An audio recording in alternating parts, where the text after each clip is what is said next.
bless me with the heart of a lion and a warrior soul. So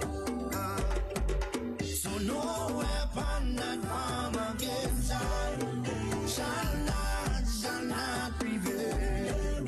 And no man that rise against I, that war they shall never win. Cause I will conquer, oh I will conquer, yes I will conquer them. Come on, let's conquer, oh I will conquer, rise up and conquer them. Tell them no retreat, no surrender. I shall fight till the end of days. I was born as a Makai warrior, and the Almighty God my blade. Fire burn all Satan carrier. Father loose all shackles and chain. This morning first thing as I wake up, King David turns Sam to the brain.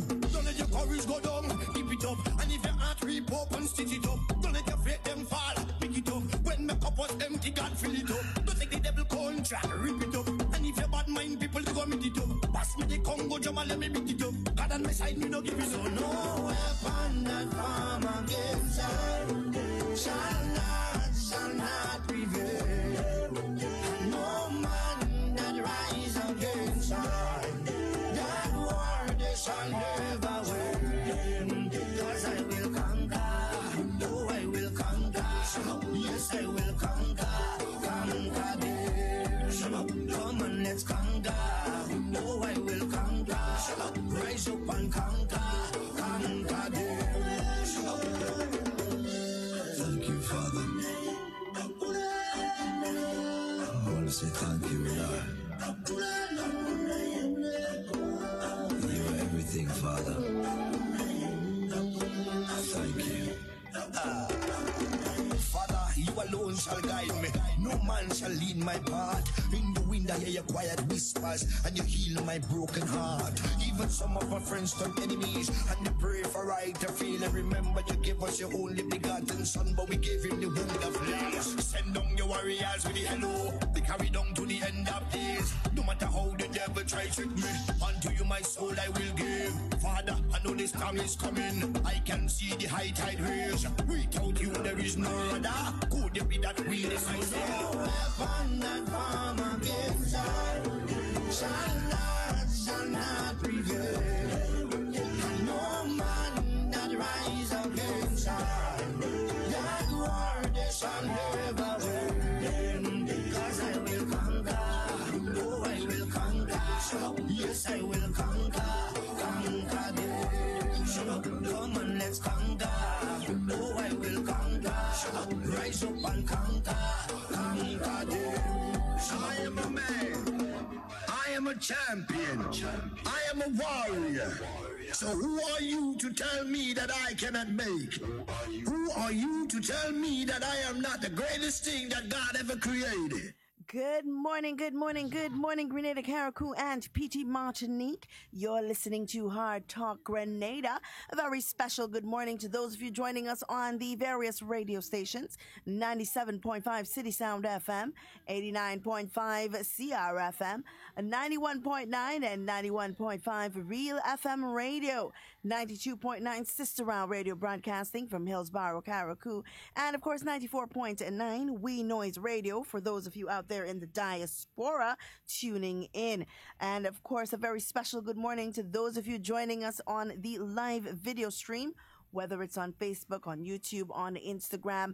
A very special good morning to you. It is Monday. And what a beautiful rainy Monday it is. And with me in studio this morning, I have my co-host, Mr. Roland Bola. Good morning, Mr. Bola. Good morning to you, Ms. Duncan. Good morning to all of our listeners, wherever you are, whatever part of Grenada, Carriacou, or Petit Martinique, the Eastern Caribbean, or in the wider world, in the diaspora, as we say. It is another day that the Lord has made. It's a beautiful day, yes, but I said beauty is in the eyes of the beholder. It was cloudy, it was dark. You know, the rain has its purpose, but when I heard Ms. Duncan say, oh, what a beautiful Monday. Day. You know, sometimes I don't really understand. The beauty of the day is not described by the weather. No, I was not saying that. Okay. I was describing the weather. I did not say that's what made you see beauty in today. No, never. I can't accuse you of that. But my friends, I hope all of you had, a really good weekend. For the fathers, it was Father's Day on Sunday. Some people got into some bits of celebration. Some people got their family and their loved ones to usher them in with gifts and, special lunches and whatever else comes with the celebration. But not much people made a fuss of it like they did for Mother's Day. And I won't get into the rationale for mothers getting more flowers and gifts and so. No, that's not what I'm saying. I'm just stating a point, Just making sure. But for the fathers, I hope you had a good time. I hope you enjoyed your Sunday. I hope you enjoyed the day. I hope you enjoyed the weekend. For every one of us, I hope we got an opportunity for rest, for reflection, for relaxation, and that we are renewed and rejuvenated for another day's work. It is sometimes a little difficult, after a weekend of festivity, of fetting and actions and all those things, to get yourself in the right frame of mind, in the mood for real work, to produce as you should. But let's all remember that if we want to be paid, we have to produce. Yeah. And we must produce sufficiently to take care of what we're going to receive as fair compensation at the end of the day. Absolutely. So it's Hard Talk. We are on for another Monday morning. We are looking forward to hearing from a lot of people, what's happening in their neck of the woods, what went on over the weekend, what have we missed as the host of the program, what did they see, what did they hear, what do they know of what's happening, and we can, take it from there. Yeah. Any issues they want to share with us as well? Yeah. It's Monday. We usually open the line on Monday very early so that individuals can call and can start the conversation for the week, Tell us what's happening in your area, what's going on. Do you have an issue that you want clarified, or do you have an issue that you want to report, You can share it here with us on Hard Talk. We generally are in the business of not only education, but seeing how we can help, get your issue resolved, passing the message along, or even if it's just advising or, pointing you in the right direction. We try our best to do that. So the lines are open very early this morning. The number to call is 440-7377 if you're calling locally. If you are in the diaspora and you want to give us a call, the number to call is 347-329-3101. And of course, if you want to call us via WhatsApp or send us a message via WhatsApp, the number to call is also 440-7377 as well. Mr. Bola, did you hear or happen to see that video that was circulating of the massive fire in Perseverance over the weekend? No, I be very honest with you. I only checked a couple of messages on WhatsApp. Friends and relatives who have sent messages just saying Happy Father's Day, do enjoy your day, whatever, the usual thing. And I tried to respond to every one of them by saying thank you. In all honesty, this weekend I did not do very much. I did not go into much of the Facebook and all those things in them. But was it an unusual fire, or is it yes, one it was actually quite big. Quite big. Yes. And I would imagine that is from the old pit where they Yes, it was about after 11 on Saturday night, maybe Friday night. I don't know, Friday night maybe. And I looked from where I was in Mount Morris, and there was this beautiful orange glow in the sky, and I'm wondering, well, what is this glow all about? And I called a friend close up to that area, and they said yes, Perseverance was on fire. And I saw the video. It was actually a very big fire, massive fire.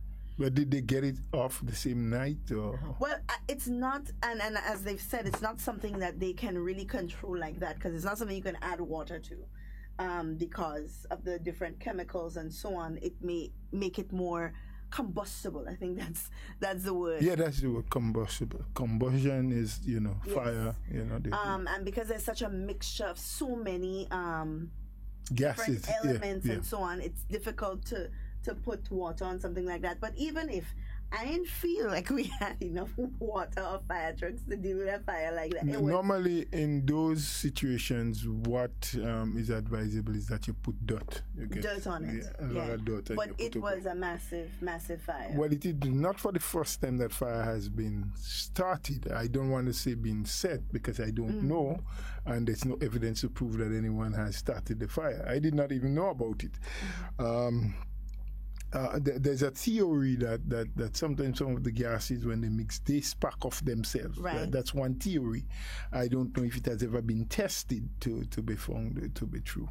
But what I also know is that there have been a significant amount of work happening in and around the area over the last so many months, because they are in the process of putting in, I don't know if they're completed yet, new cells, as they call it. Right. So a new dumping area where sooner than later, that whole landfill area, they would stop dumping because it has gone past its ability to continue to take waste a while now. And somehow solid waste and the people who operate there seem to be able to make it work still.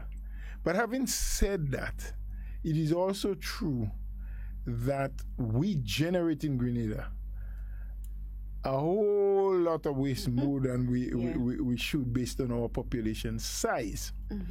And I think what contributes to that significantly is the fact that we do not separate our waste at the domestic level, at the homes, at the restaurants, everything that we have goes into the landfill. I've heard the authorities speak about that before.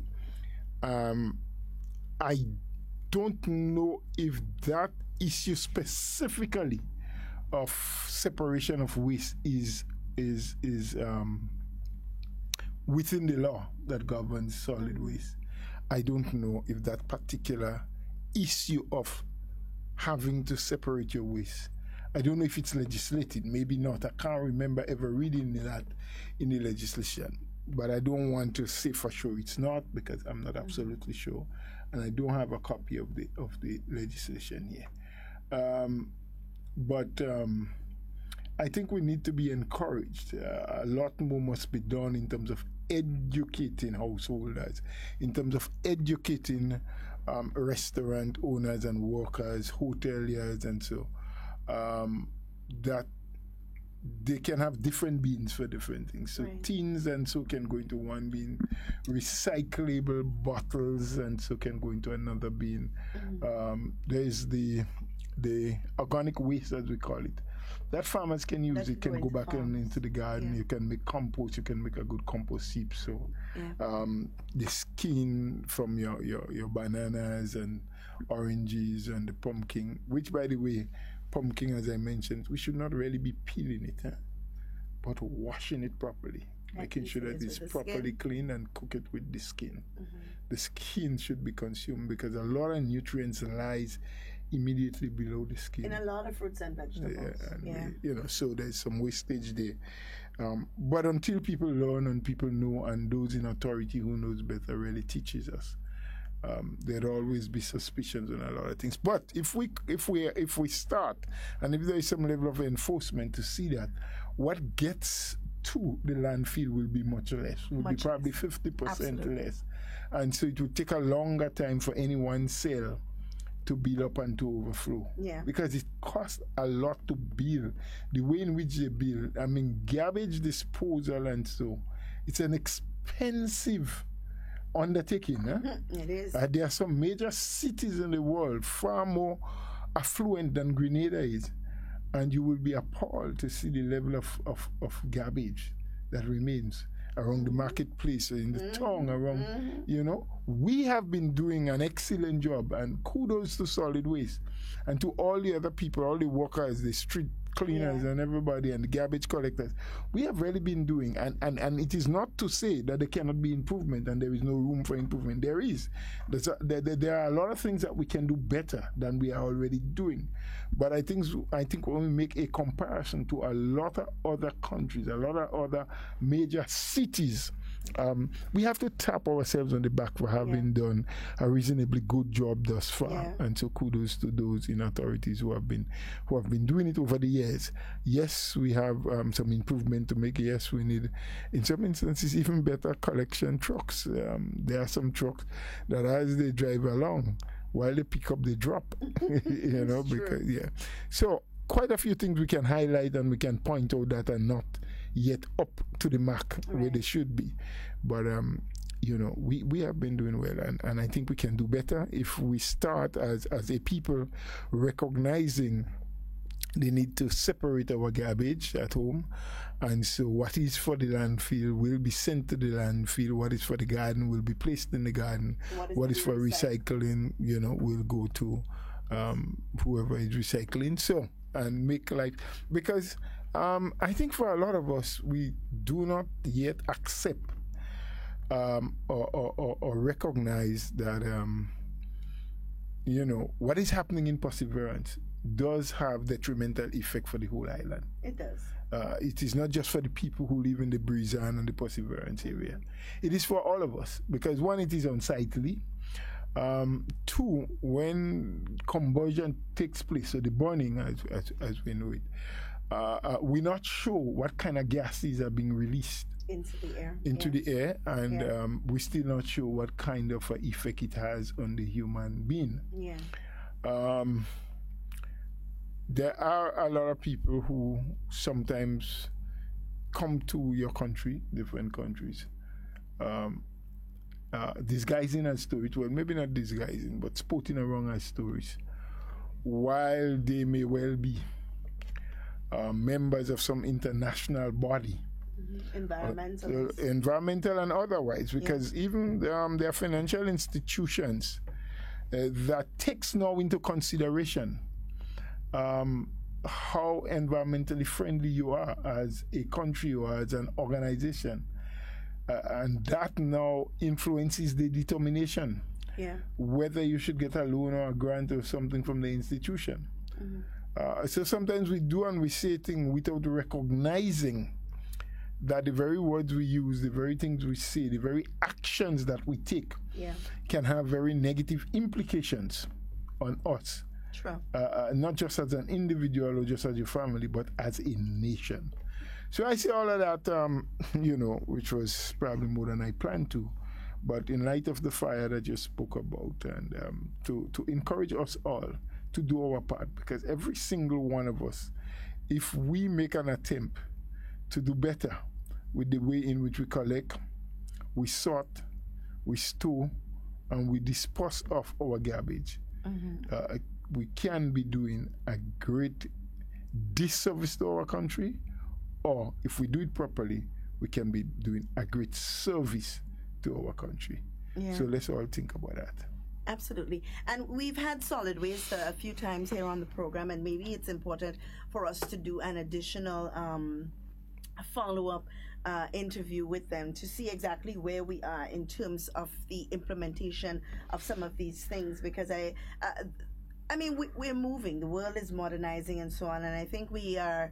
The world is very modern, Ms. Duncan. Modern. Well, modern. We are going into a higher technological state. Right, and I think we need to. We as Grenadians, we're kind of behind when it comes to these kind of environmental things like recycling and so on. You know, when you visit other countries, you see that. Listen, we have 3 bins. You know. Or a specific day for a specific waste to be taken up and so on. And I think we need to get on that boat so we don't see issues like this happening, because it really does cost government a pretty penny when these kind of things happen. Mind you, it might be something caused by circumstances beyond their control, but they still have to spend to get it either under control. Doesn't matter what caused it. Or to try to prevent it from happening. So I'm hoping now that with the new cells that they're using, that at least some sort of better management in terms of waste disposal can be implemented, so that we don't have this issue occurring in the next cell as well. You know, okay, you can't have both sides of the road burning. You understand? So, fire. Yeah. So we have to we really have to sit down and really discuss this thing, and individuals have to start looking at what their role is in the proper disposal of. You know, sometimes we just put something in a bag and we put it out by the road for the garbage truck to come and pick up. They don't know exactly what you come and put there, so they go and they dump it, you know, and certain times, you know, all kind of things that are not supposed to be in the garbage. Well, it is not those who collect the garbage. It is not their responsibility to sort it. Yeah. So it that's is what I'm saying. Our responsibility as the producers of the garbage to be sorting. But then, as you said, a lot of education along that lines need to be done, because I don't know what I'm supposed to dispose of properly or not. You can't tell me that I know, because you've never told me that these are the things that we want you to dispose of in the regular garbage. These are the things that you need to call us and let us know. If you have it to dispose of, we'll come and pick it up, and we'll do, you know, like things like batteries. Everybody have an old battery from their TV remote. They take it and they throw it in the bin. And I mean, you understand the problems that these, bad, the problems that these things can. Or something from the battery, and when it leaks, especially into the sea, it is very dangerous for our marine life, and so we really have to do better. I know some work is being done, and kudos to the government. They recently got some, because part of the funding for doing the new cells and doing a whole lot of work wrong, they have passed there in recent times, and so better roads being constructed within the facility and things like that, new machines, and so some loan through the Caribbean Development Bank was taken by the government. So the government is really making its effort to work with solid waste, which is, you know, a kind of parastatal organization, but accounts to and is responsible to the government. So yes, some work has been done, or some work is ongoing. And so I think it is the educational part, the outreach part, and as a people, we're becoming much more receptive to what is being taught to us. Because, you know, something we like as a people is improvement. We want things to improve, many things, almost everything, but we don't want to change, True. We want to remain the same way. We want to continue doing the things in the way we used to, but we expect a different result, and that won't be. And you know, that is the definition of insanity. Doing the same thing in the same way and expecting a different result. The definition of insanity. Well, I don't want to say that our people are insane. I don't believe that. No, but that's the definition of insanity. Well, the definition is the definition. I'm not arguing about the definition. I'm arguing now about the state of mind of our people. Some of us are very stubborn. There's no doubt about it. Very stubborn. We want to stick to a point. Some of us are very traditional in nature. That's the way my mother was doing it, and that's how my grandmother did it before her. So that's the way I will do it, and I hope my children will do it that way. And even though when we accept that we're living in a modern world where things have been modernized, where there have been tremendous changes, most of it for the better, we accept that, we agree with that, but we turn back and we say, well, traditionally that has been the way our family has been doing things, and that's the way we'll continue to do it. So we are stubborn in a lot of ways as a people, and I believe sometimes that stubbornness goes on for too long and goes a little too far, and as a result, it's stymied our progress. You know, our ability to move forward is being hindered because we want to continue doing the same thing all the time in the same way, but definitely expecting better and greater results. It won't happen. Definitely would not happen. We have to make an active choice that we want to do better, not just see better, but we want to do better, you know. And in saying that, we often talk here about agriculture. We often talk about you know, more needing to be done. We often talk about what that more could possibly be. We often talk about supporting our own and supporting local. I think this week is National Nutrition Week. National Nutrition Week. And I do have a message here from the Minister for Agriculture, the Honorable Peter David, that I do want to share with our people. And then, of course, we're going to get down into conversation, because it's not just about us saying, you know, we need to do better as a people, and we need to invest more in agriculture and invest more in farming. But it's also about us supporting our local produce. And practicing what we preach. And practicing what we preach.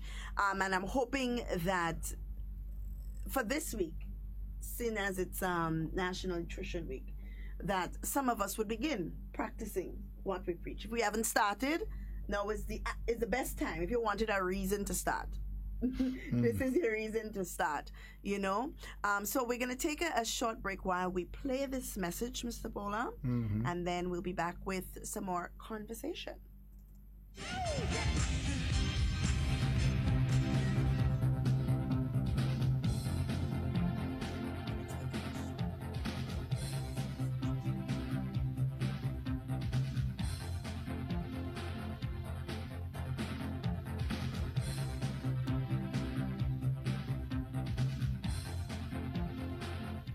The following is a message by Minister for Agriculture, Lands and Forestry, Honorable Peter David, to declare National Nutrition Week 2021 open. Fellow Grenadians, it gives me great pleasure to address you today as we officially open National Nutrition Week 2021. Every year, the Grenada Food and Nutrition Council carves out 1 week of the year to highlight and promote the importance of proper nutrition to human life and development. From June 20th to June 26, 2021, the GFNC and its partners will celebrate National Nutrition Week under the theme, Let's Grow, Create and Enjoy Our Local Food, to underpin the importance of nutrition for a healthy nation. Fellow citizens, we often cite the old adage, health is wealth, because decades of data shows that good health outcomes in the population is necessary for greater productivity and prosperity. During this era of sustainable development goals, great emphasis is being placed on addressing hunger and malnutrition. In 2016, the United Nations General Assembly declared 2016 to 2025 as a decade of action on nutrition. This declaration is a commitment by United Nations member states to undertake 10 years of sustained and coherent implementation of policies, programs, and increased investments to eliminate malnutrition in all its forms, everywhere, leaving no one behind. Therefore, investing in nutrition promotion initiatives acts as a powerful instrument in building a healthy, productive, and prosperous nation. Since its establishment in 1918 as a statutory body under the Ministry of Agriculture, the GFNC has dutifully carried out its mandate of planning, developing, implementing, monitoring, and evaluating projects and programs that relate to food and nutrition. The Council continues to play a pivotal role in the fight against chronic non-communicable diseases, micronutrient deficiencies, and malnutrition through nutrition counseling and utilization of various media platforms to provide up-to-date information relating to health promotion and disease prevention. Fellow Grenadians, despite our considerable efforts to stem the harmful effects of poor nutrition habits among the citizenry, the effects of globalization, of food systems, urbanization, and economic growth have resulted in dietary and lifestyle transitions, which is fueling an epidemic of poor nutrition choices. The consumption of prepackaged, processed, or ultra-processed foods high in fat, sugars, and salt is increasing significantly, and we continue to observe a steady increase in the incidence of diet-related chronic non-communicable diseases and obesity. Therefore, the activities carried out by the GFNC must be further enhanced to ensure that the populace makes well-informed dietary choices so that nutrition outcomes are improved. Fellow Grenadians, the Ministry of Agriculture is committed to pursuing policy changes that would dissuade the public from increasing consumption of processed foods that are high in fat, sugars, and salt, thereby reducing the incidence of NDCs within the population. Malnutrition is a cross-cutting issue, and addressing it requires a multi-sectoral approach. Recognizing this need, the Ministry of Agriculture, in collaboration with all related sectors, education, health, fisheries, social development, civil society, and the media, will initiate efforts to improve the food and nutrition security status of Grenada. Ladies and gentlemen, the ministry and the government by extension will continue to support the GFNC in the implementation of programs that improve the nutrition status of the population, because national development cannot occur if most of our people are not in good nutritional health. In these challenging economic times brought about by COVID-19 pandemic, we must promote initiatives like Buy Local, Eat Local and National Nutrition Week, which will generate greater local production and consumption and provide greater knowledge of good nutrition practices. Comrades, much has been accomplished over the past several years. However, the Council, the Ministry of Agriculture, and the government will not be satisfied until a larger percentage of the Grenadian population can enjoy the benefits that come along with improved nutritional status. During the National Nutrition Week 2021, we renew our commitment to making improved nutrition for all a reality. Throughout this week, we will execute a plan of activities that will contribute towards the attainment of this goal. Fellow Grenadians, the fight against poor nutrition habits and its consequences is a difficult one, and the government is committed and engaged. However, as individuals, we must do our part by taking responsibility for what we and our families consume. Let us all commit to making small dietary changes that will have an immediate positive impact on our health and, in the long run, on the wealth of this nation. In conclusion, let me wish the leadership and staff of the GFNC a successful National Nutrition Week 2021. Finally, it is with immense pleasure that I officially declare National Nutrition Week 2021 open. I thank you. The proceeding was a message by Minister for Agriculture, Lands and Forestry, Honorable Peter David, declaring National Nutrition Week 2021 open.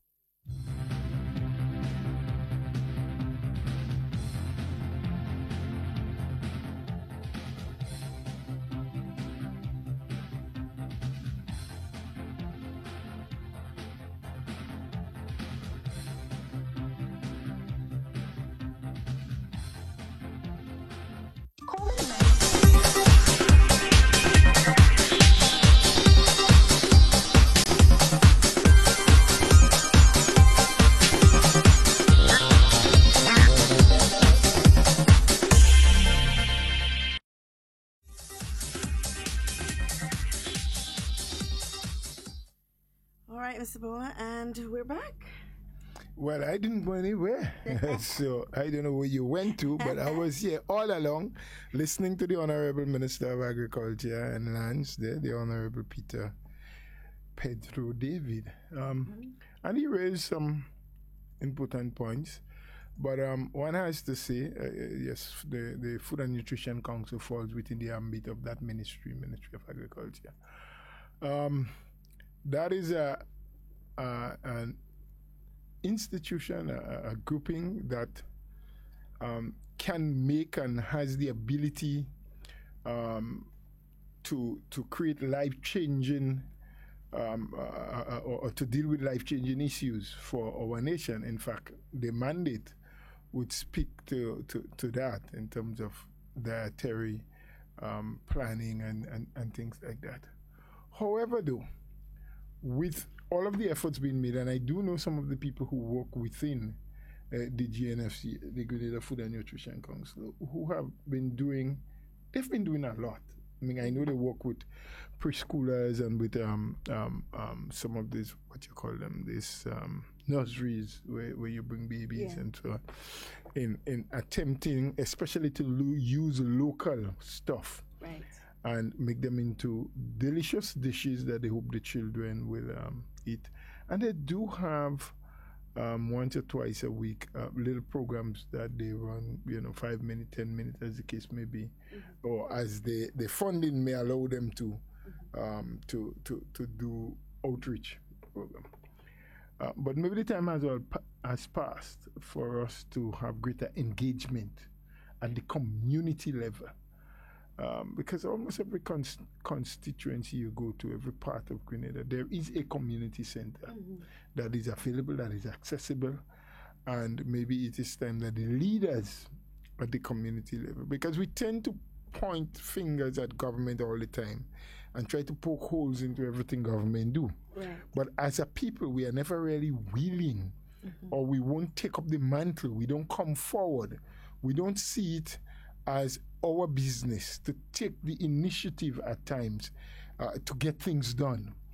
And so maybe we need to relook that. And that's an important area because, as was mentioned in the speech that the minister gave, and it is commonly said among our people, the old adage, that health is wealth, you know. Our nation can be considered to be a wealthy or unwealthy nation, not just by the amount of dollars and cents that we transact with, but also by the health status of our people. Yeah. Because the more people in your country that comes down with chronic illnesses, it means that your health system is under greater pressure. It means that government will be pressured to spend more on development and expansion of hospitals and health centers, because you would have more people having to remain in hospitals. Like, for example, Barbados was known one time as the sugar capital of the world. Yep. Because they had so many incidences. It was such a high rate of diabetes happening among them. For now, I don't know if they still top the sub-region or if they have been able to deal with it. And as a result, you had a serious amount of amputation. They had the highest level of amputees as a country in the sub-region. Now, a two-legged individual compared to a one-legged, one would expect that the two-legged individual would be much more mobile and capable of producing more than somebody on one leg. So already you see how not taking best care of our diet or understanding the significance and the health effects, but also the national issue that can arrive out of we eating unhealthy foods or not eating the right food at the right time. And added to that, though, from the other side of the coin, I think that Grenada as a country produces some of the better vegetables and fruits we do have. I think the disconnect is where a lot of our people have not yet learned how to appreciate what we have for its nutritional value. Right. But at the same time, the pricing of some of these things compared to the imported prefabricated or pre-prepared stuff that we get from the supermarkets and stores are winning the war now. They're winning the match in terms of getting people to buy more of them because they are cheaper than what is local. So the concerted effort must be made by all. Government, of course, has a role to play. The GNFC, as they are, have a major role to play. But as individuals, especially those of us who understand and knows this thing a little better, must also play our role in terms of encouraging and getting people to understand and to utilize more of what is local in the best way possible. Yeah. And it goes right in tune with their theme for this year, which is grow, create, and enjoy our local foods. Exactly so. Grow, create, and enjoy our local foods. And this is something we talk about here often. It's about, and it's not just about supporting local, but it's about improving our nutritional health as well. We often talk about the system being overwhelmed as a result of any outbreak of COVID. But I think when COVID is long gone, in years to come, when we sit and it's just a memory, we would have to still deal with the effects of lifestyle diseases. But not only when COVID is gone, we continue to deal with it on a daily basis, even while COVID is here. So COVID is just an added burden. Yeah. The fact is, and as they are commonly called, lifestyle disease. Yeah. Diabetes, hypertension, strokes to a certain extent. Most of these diseases are diseases that we get because of our lifestyle, because of our eating pattern, because of what we actually eat, you know, high salt, high sugar, high flavored, with artificial flavoring, as opposed to eating a lot of local natural stuff. And nutritionists and doctors and whoever have been over the years showing us how these packaged foods are dangerous for us. But that brings to mind a thought, and it's something that has rolled in my mind. Some countries, I think they do, but I think in more liberal, democratic type countries like ours, we are a bit hesitant. A lot of these stuff that we consume that is so dangerous to our health are imported stuff, not necessarily produced in Grenada. And I'm still wondering why, if we know the debilitating effect, the crippling effect of those items when consumed, why as a government, as a Ministry of Health, the Ministry of Agriculture, we have not pushed harder and tried to advocate for a ban on some of those stuff. You know, one understands it's a freedom of choice, but that choice, as we oftentimes say, that you make, comes with consequences. And in most cases, when the consequences catch up with you, you don't deal with them all by yourself. So for a person who is eating the wrong thing all the time and then becomes diabetic and has to be hospitalized, it's not a case where they're dealing with it all on their own. So nurses who is being paid by government have to now concentrate on helping you. Doctors, if you are in a critical state, you are lying in a bed that you're not paying for. And I am not advocating now that you pay for the bed in the hospital. I'm just saying that while it is the choice of the human being, the individual, to make, I also believe as government, there are some things that while may seem to be unpopular, but can be for the better good of the nation, and not just a few people, but for the nation, and can avoid and prevent us from having to spend much needed and scarce resources that we don't even have to try to nurse people back to health. I think probably the better thing is to ban certain items from coming in. I know that the Ministry of Education has banned a few things from the schools, the selling of the sweet drinks and so on. But that is just in isolation to the schools. But hold on, just hold your thought there for a while. Which was a very good initiative, which is something that has been talked about. But I think the supervision and implementation of that very noble gesture in my part is lacking, because there are still schools that do it where they are allowed, where it's allowed by the principal and staff, where children buy from the tuck shop. And instead of getting a glass of local juice, be it passion fruit or cherries or what have you, they continue to get the sugar water, which is bad for their health. So, very noble move by the ministry, but in terms of follow through, implementation, and to see that there is stick-to-itiveness, as someone say. It's a kind of tie-up word, but I like it. Stick-to-itiveness. You got to stick to what is being, and you know, sometimes it is not for the lack of initiative by one ministry or the next, you know, but it is more to do with the stubbornness of our own kind, our own people, who decides, well, you know, say what? Because I've heard one teacher mention that even while the ministry says so, and the school in particular may not allow the sale of those items on school compound, parents still pack it in the bags of their children. Their lunch and bag bags. And what do? Do you take away a buster or what from a child and throw it into the bin or empty it into the sink because it is not the right thing for that child to consume? And then there's a war with the parent and so.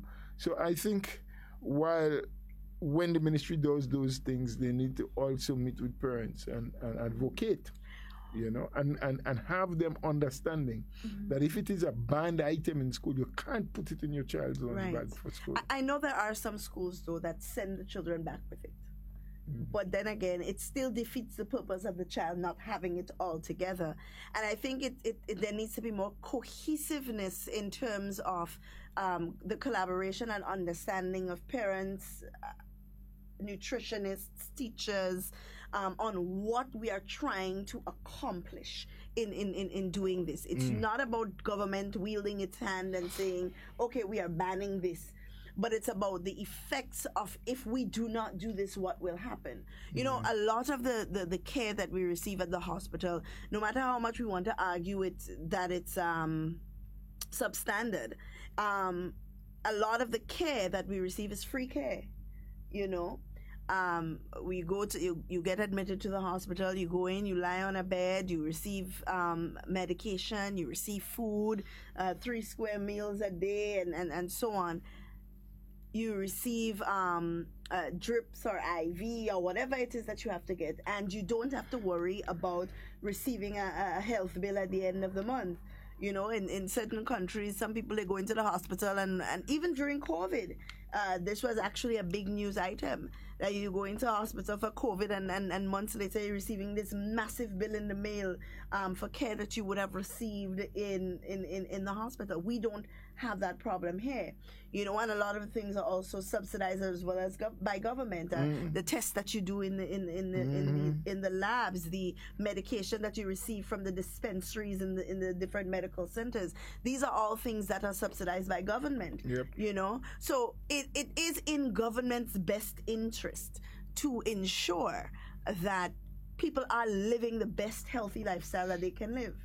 You know, so yes, you are absolutely correct. More enforcement, stricter enforcement of these protocols need to be done, and then of course, and a bit of education along with it. Right, and that's what I was just about to say. And then there's the general education of the populace. How do we let the people know, or send the message across, or tell people what are the best alternatives? Because you know, over the years, we develop a taste for certain things. You know, and it's difficult to deviate from that. So we have to start introducing them to things that they could use to supplement. But also, they need to know in what proportion. Because, you know, sometimes we feel that because I eating fruits and vegetables and provision and nuts and so on all day, every day, that I am doing the right thing for my body. But as the Bible says, in proportion. We have to be proportionate in what we do. There must be a great balance in what. Speak to a diabetic. A diabetic would tell you. You may sit down and you say, oh, fruits and vegetables, man, I'm going to bust up 2 mango day. And you speak to a diabetic and they tell you, 2 mango? I can't even eat 1. That's true. You know? While it's a healthy fruit. While it is a healthy fruit. Maybe what you're suffering from doesn't allow you to consume it or consume much of it. Absolutely. Yeah. So there has to be more education. I'm definitely certain on that, on what we eat and how we eat it as well. And when we eat it as well. That's also important. Yes. The what, the how, but the when. The when. Because you don't want to stop to mango and go lie down and sleep. It's not the best decision to make. You know, you want to be able to burn out all of that glucose that you just put into your body. So you want to and exercise. Oh gosh, Mr. Paul, I don't even want to talk about exercise. Because me for myself. Well, it's easy, you know. I realize that you're a little bit frustrated with exercise. So next time I pass by in mine, I'll get you 2 notebooks. Because exercise is not for you. You can't pass that. You understand? Yeah, you can't pass exercise. I think our lives have become so. For me, it's a lifestyle thing. My life is very, very busy. But that's why we say some of the diseases that we're talking about, the sicknesses, are lifestyle. We allow ourselves to get so caught up doing all of the other things, and the very life that we need to do all those things, we neglect it. Because we don't take a 15 or 20 minutes from whatever the schedule we have, morning or evening or early nighttime, and take a brisk walk or go onto a treadmill or lift a few weights to exercise the muscles in our body and to get them moving. And exercise is a vital part, just as important as the kind of nutrients we put into our system. You know, getting some physical movement on a daily basis is of absolute importance as well. I don't say much because I'm well guilty. So it's all about the individual understanding one, and making the necessary effort. Yes. Yes. We have to put more effort into. Nothing good comes easy, It's true. And that's a fact. And it doesn't matter in what sphere of life you're talking. Whether you're talking about getting a well-paid job, you have to prepare yourself. You have to learn. You have to take classes. You have to become qualified to be set in the position. And even when you are qualified, there are other competitors. So your attitude and action towards work and your productivity level and all of that comes into questioning to decide between you and another person who gets the job. So for most of the good things we want in life, we need to make effort, and sometimes great effort. So I'm saying all of that to say to my good friend and my host of Hard Talk program that unless the effort is being made, unless one is convinced from within that I'm doing that for me and it's a good thing for me to do, she wouldn't do the exercise. We're going to buy a notebook and so. It's not, and a lot of the decisions we make in life, especially lifestyle changes, has to do with first accepting the fact that it has to be done, but then also taking that action, and taking the action is the hardest part. Sometimes you have to do it, man. But every single time something come up, or you find something, or we find something. Yeah, not just something coming up. Because a lot of some things can wait a bit. But here's what, the contraction of an illness won't wait, And that takes us to where we don't want to go today at all, but I have to make mention of it. That is one of the things you hear people say as it relates to the vaccine for COVID. Well, I will wait. But would COVID wait for you to get your vaccine before it affects you or before it attacks you? So a lot of times the things that we should put on hold, we put them to the front of the burner. And those that we should be really dealing with instantly, we put them at the back. And we say that could wait. But that is the most vital thing. Because without life and good health, great health, without you being at your optimum health, you cannot be producing as you should. Yeah. And you keep putting off for another day, for another week, for another month. I won't start next week. I won't start next month. The year almost finished already, man. So I will start in the year. I won't start in the new year. Makes no sense. We have our first call on the line for the morning. Hello, good morning. Good morning. Good morning. This is Brooklyn, New York, calling, wishing Grenada, Carriacou, and Petite Martinique all the best. Thank you. Yeah. Now, I am the one who gets the questions, so I'm sorry for being a pain in the you-know-what. Minister Steele, I think it was early last week, said that there were over 11,000. 11,000. That's the number I was looking for. Yeah. Yeah, over 11,000 people applied for the travel authorization certificate, or whatever the term is.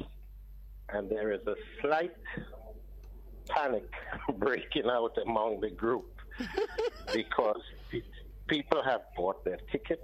They have paid the $410 for the test. When they get there, they have found places to live. They have even rented vehicles. Right. And they're wondering what's going to happen if they don't get a response before. We're talking about July the 3rd. Right. And Mr. Steele did say that that department is understaffed. Right. But you do. Could you get somebody? You do have your authorization number and so on, right? Yes, everybody has that. And you've done the tests, you've paid for it, and so on. In Grenada, yes, and 3 days before departure, they're going to get their PCR test. Right. Required PCR test. And you have your paid proof of accommodation and all of that. Yes, everybody has that. Then I don't think you have a problem. Well, you don't have a problem from the standpoint of the authorities, because these are the things you need to do. Get your PCR test 3 days, at least 3 days. It could be 2 days if you can have it in 2 days before you travel. have a place to accommodate, but the paid one means the place where you will quarantine, and then you pay for your test when you arrive. Then you're good to go. You have your ticket and so on. You have your number. Then the airline will accept you. Where you have a problem is if someone who is coming, when they do that first test or they do the test when they arrive here, they are found to be positive. If they are positive with COVID, it means that they will spend an extended time in quarantine, up to 14 days. Right. And if your vacation is for 2 weeks or 3 weeks, then you will have vacation in quarantine. No, I think they're coming for a while to work. Well, if it's for a long time, well, you know, that's where the only place where we believe the problem will be. If someone is found to be positive, they will have to quarantine for at least 14 days. But based on what the regulations in Grenada say now, or the rules that the committee has put in place, if you have had your shots, your vaccine, that means, and you have a negative PCR test coming in, and you are tested when you arrive and it's negative within 48 hours, you will be released. If you don't have your shot, you did not take your vaccine, but you come with a negative PCR, you are tested. That test, I think, happens about 3 days or so after your arrival, when you're in quarantine. If you are not vaccinated, I think it's on the 5th day. Somewhere about third, 4th day, whatever. Because you have to make a 7-day arrangement. But some people are released before 7 days. No. So if not in the new arrangement. In the new arrangement, they remain 7 days regardless of a negative or positive PCR test well, not negative, but regardless of a positive PCR test at the 5th day of testing. Yeah. Okay, so that certificate that everybody's talking about from the Ministry of Health, or the authorization certificate, once everything is done, like for example, everybody is vaccinated, it's been way more than 2 weeks, everybody's going to get that test 3 days before they get on the plane. Everybody has living accommodations, both for quarantine and after quarantine. Right.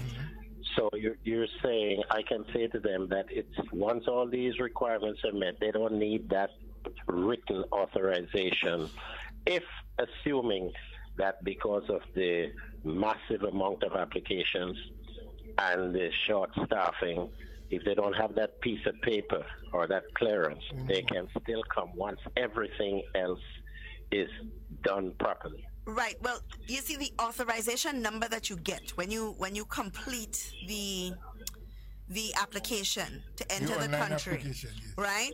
It would be important to hold on to that. I'm not saying yes or no, and that's something that we definitely have to, Kevil, if you're listening, I'm always calling on Kevil to verify these kinds of things, because what the government of Grenada is really interested in, and the Ministry of Health, is that you have met all of the necessary requirements for safe travel to and from Grenada. And that would include you being tested, you filling out the authorization, you having proof of accommodation, you having paid for your PCR test on arrival before coming to Grenada, and so on. These are the requirements that you have to meet. And once you've met those requirements, and you should have those requirements actually in order to generate the number. that number from the authorization form, because you have to fill out all of that and so on before the form can be submitted. You can't submit it with half of the information. So the latest form was submitted on the 12th, and I know that personally, on the 12th of this month. Right. So the government of Grenada and Ministry of Health, I think, is most interested in you meeting all of the necessary requirements, right? I cannot speak to if you don't receive, because I know there's a barcode that you have to receive at the end. And if you don't have the barcode, right, if you don't have the airline wouldn't even allow you, because you need that barcode to have. I don't think it's not the barcode that is most important. Or the authorization number. The number is most something important. But the barcode is what they use on the airport. But if you have the authorization number, that works as well. Because I know of a friend who left Grenada, went to Florida, did everything, did the PCR test, here, whatever, and upon returning, almost missed the flight in Miami, because there's that number Right. that he did not have. Right. And they had to be calling, and within, I think, 10 minutes or so of closing boarding on the flight, it was sent to him by email. I'll give you a personal experience better. When I was traveling from Barbados last year, I was applying for home quarantine because of my daughter's condition. And I filled out the form, got my PCR test, and did everything. Filled out the form and got the authorization number. Now, when it was close to time to return home, I had not received an email stating that I have received approval to travel, because it was my impression that we would receive an email and so on, and that there was a barcode to be received. So I made a couple calls, Ministry of Health and so on, and then they informed me that once I had the number, that is what was important. So that's why I'm saying that if you have that number to present to immigration, because that's what they're going to ask you for. Where is your proof of authorization to enter Grenada? And that number is what is important. So it's the authorization number. The authorization number. So my brother, just make sure everyone in your group has the authorization number, which is the number they would get after you make the application. Once your application is looked at and everything, they'll send you back an authorization number. Everybody has that. I have one more quick question. Now, some people have rented vehicles because I impressed upon them how beautiful the island is, and they need to go around and see the island. Now, I have no problem with somebody trying to make a few bucks on something, but that temporary driver's permit, they have been getting prices from people who said, "Oh, I can get it for you at as much as $500 EC dollars." I don't think Can you so. get somebody? We will find out. We will find out. But please. what you need is Get to somebody work, to- work get- with. They need get to work somebody- with the license from the US, and they're going to Inland Revenue, and they But will- also, But I don't know if it costs it. But we'll check that out and see the cost. Please get somebody to speak to that, because I like I said, everybody got to make a little something for themselves. Yeah. But I think 500 and 400 sounds like kind that of an overkill. yeah, that is ridiculous. I do believe there are certain things that you can, Government of Grenada's website, that's gov.gd. They have a lot of information And there's as it some things relates that to could be right. as it relates to some I of the did- things. I checked that. I didn't see anything about the temporary driver's license About- and okay. the cost. Okay. Okay, but we'll didn't try see to that. So find. could We'll get place some- a call to Inland Revenue, find out the procedure and find out the cost, and maybe tomorrow or some other time on the program, we'll just shout it out, because you always listen, and we'll give that bit of information. Yes. Or you didn't hear Somebody us, will do you call us again and say, hey, are you sleeping now, man? You have something for me and I didn't hear it. We try to do No, that that's for you. okay. We try to That's do it. okay. I'm the one who got the promises of comfort to food. So I'm okay with that. No. We'll do our best for you. We'll try to work with you, because we really want you all to come. We want you to enjoy the country, but we think it will be good for us too, having people coming and spend some time. And so. Oh, yes, definitely. And I thank you, and good morning again to Grenada, Carriacou, and PG Martin. We'll soon be there. Thank you. Thank you for choosing Grenada. We appreciate. Have a good one. Bye-bye. All right, great. You too. Yep. Yes, Duncan. I think we can just check with Inland Revenue, place a call to them. They would be able to give us some directives about costs, one, and procedure. Absolutely. Absolutely. I'm just looking at a thing, and I'm hoping that if Kevin is listening, he'll be able to provide some insight on that, because I really do think it's just the authorization number that you need. And that was the number I was looking for last week, Mr. Bola. 11,000 applications. And of course, we know that is in part because of the cricket that is happening. When cricket's happening? Next week, the 26th to the 2nd of July. So we have that big event coming up. And of course, it's been stated that vaccinated persons will have an opportunity to go and view the cricket live. We have a caller on the line. Hello, good morning. Good Good morning, Mr. Bola. Hi, morning here. How everything? Very well for this morning. No, while I was speaking, I heard you say something which is very important. I do believe that the way we think, some of the things, we thinking that we don't think right. Like I was saying, like a lot of people say that they're waiting on the Cuban, Yeah. right? The Cuban vaccine. But I always say that the virus waiting on the Cuban vaccine to come. I don't know. They attack people. You will not wait. It's just like you're fighting a war, and you run out of ammunition. You think your enemy will stop and wait for you to come back and meet you? Yeah.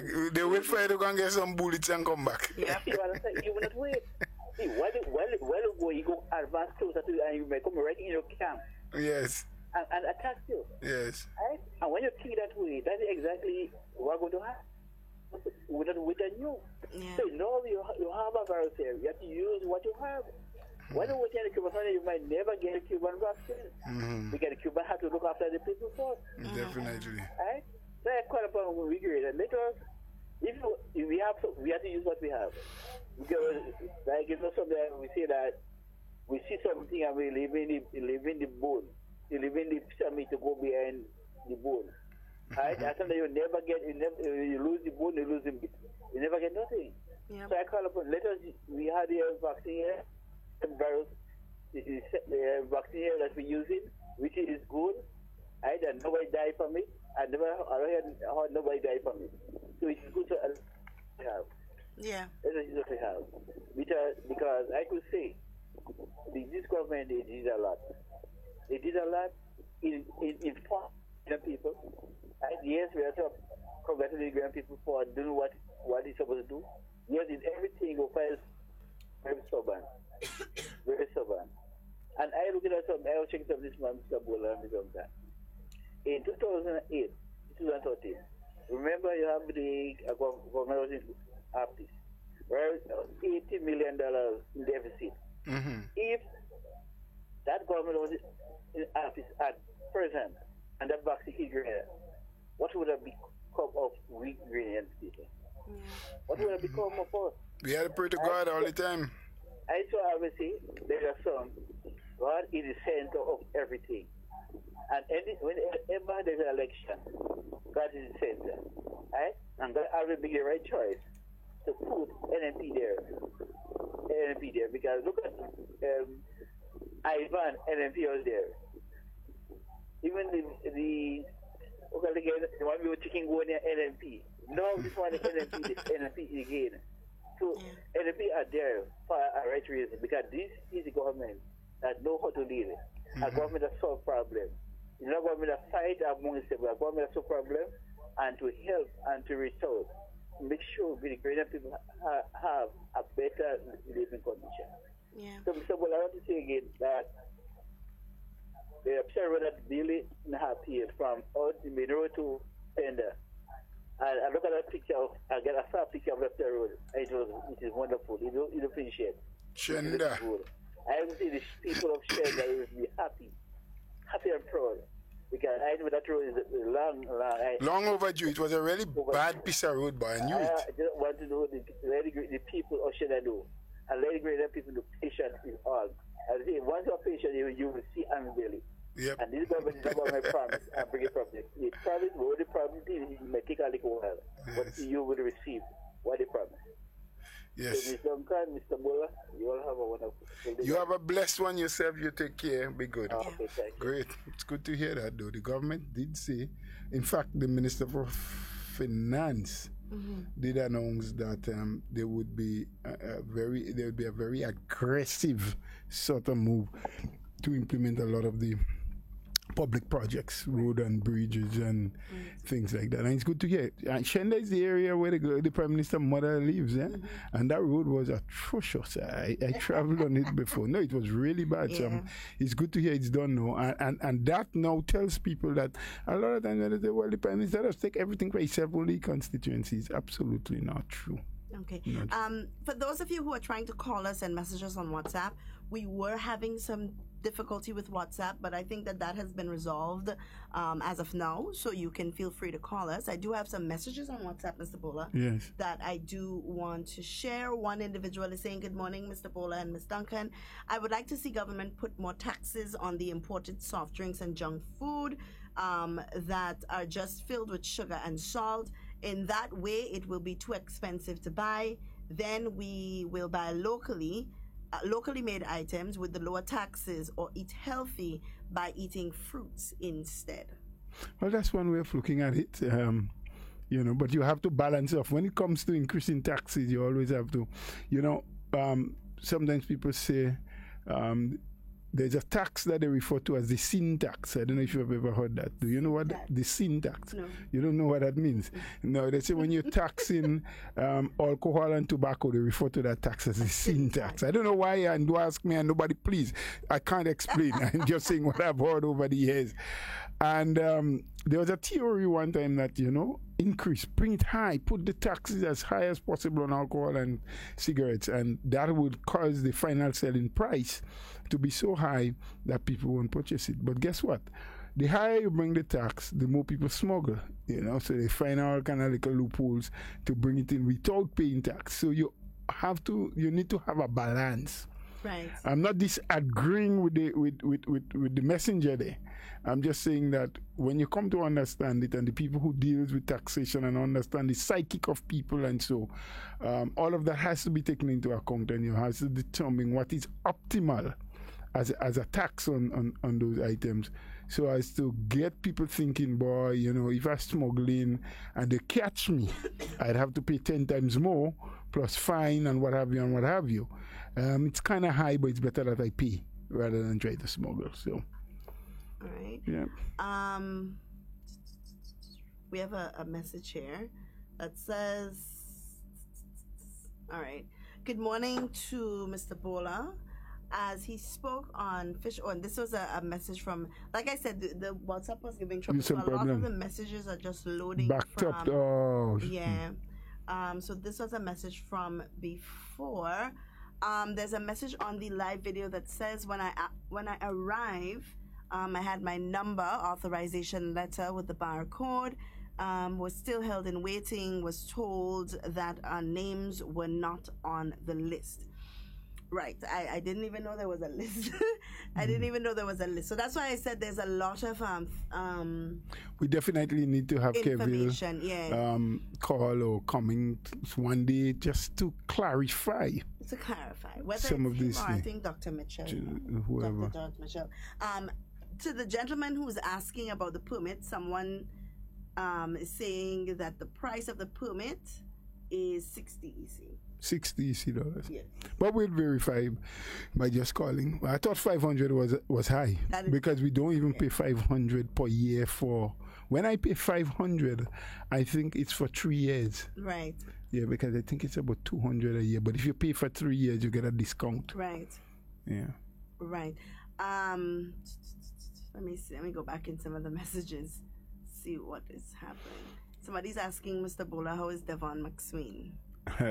Well, as far as I know, he's fine. I did not see him yesterday, Father's Day. He didn't open up his business. He locked up all day. I tried to reach him by phone on 2 occasions, and I just said, let me allow the man to enjoy his Father's Day with his family and stop disturbing him. But I guess he's okay. I have not heard that anything is wrong. I did see him up to Saturday night. I did pass by the bakery. Boy, he had some bread in the oven. I mean, he just sent up the place. But I didn't eat any bread. I didn't. No, I am trying. I'm not saying I'm there yet, but I'm trying, because wheat, as I understand it, it's not one of the healthiest things for us to eat. Yeah. Wheat, not just bread, but wheat in general, especially the white flour. Right. Yeah, dumplings or bakes or what have you. It's just not the best thing. We have another caller on the line. Hello, good morning. Good morning, Ms. Duncan. Good morning, Mr. Bola. Good morning to you, my dear. Mr. Bola, belated Father's Day. I hope you had a wonderful time yesterday. Well, I had the opportunity to get much more rest than I would normally get on a Sunday, so thank you. Well, that's good. To resting is good. Yeah. you know, what I want to elaborate on something that you all was discussing earlier about health and diabetes, you know, and sometimes we go about our daily, you know, business, and we don't check ourselves. Sometimes we think we eat properly and we are healthy, and you know, only to find out that it's not so, because I mean, it happened to me. It caught me by surprise. I didn't know I had diabetes until I ended up in the hospital. So now I'm telling everybody to check themselves, because I thought I was eating healthy. Yes. No meat, you know, only fish. I was eating fruit, but as you all were saying, I was rarely eating the fruit. Yep. And then I ended up in the hospital. And I want to say something. I want to make a call to persons, to the general public. I know some people may want to stone me, but thank God where I am, they can't reach me to stone me.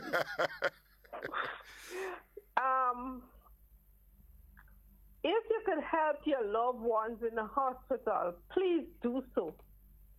Because I'm at home, and the amount and the expense just to buy the dressing, the government alone cannot do it. The government, for it to survive a good health system, they must have a public, a partnership with some public entity, a public-private entity. They cannot do it alone.